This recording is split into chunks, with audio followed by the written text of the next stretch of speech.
ജീവിതം എന്ന് പറഞ്ഞാൽ കൊഴുക്കുള്ള വെള്ളത്തിൽ പായൽ പിടിച്ച് കിടക്കുന്ന ഉരുളൻകല്ലിൻ്റെ മേലേക്കൂടെയുള്ളൊരു യാത്ര തന്നെയാണ് കേട്ടോ.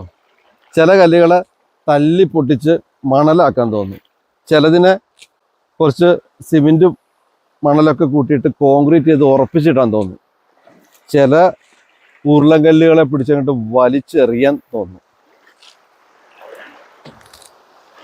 അപ്പം അങ്ങനെ തോന്നലൊക്കെ വരുന്ന സമയത്ത് ഈ തോന്നലുണ്ടാക്കുന്ന സാഹചര്യങ്ങളിൽ നിന്ന് ഒന്ന് മാറി നിൽക്കുക, എന്നിട്ട് ഹാപ്പി ആയിട്ട് പുഞ്ചിരിച്ചുകൊണ്ട് വീണ്ടും മുന്നോട്ട് പോവുക.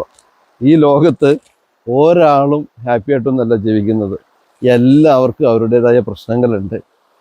അപ്പോൾ നമുക്ക് നമ്മുടെ പ്രശ്നങ്ങളെയൊക്കെ ഒന്ന് അതിജീവിക്കാൻ പഠിക്കാം കേട്ടോ. Okay, be happy.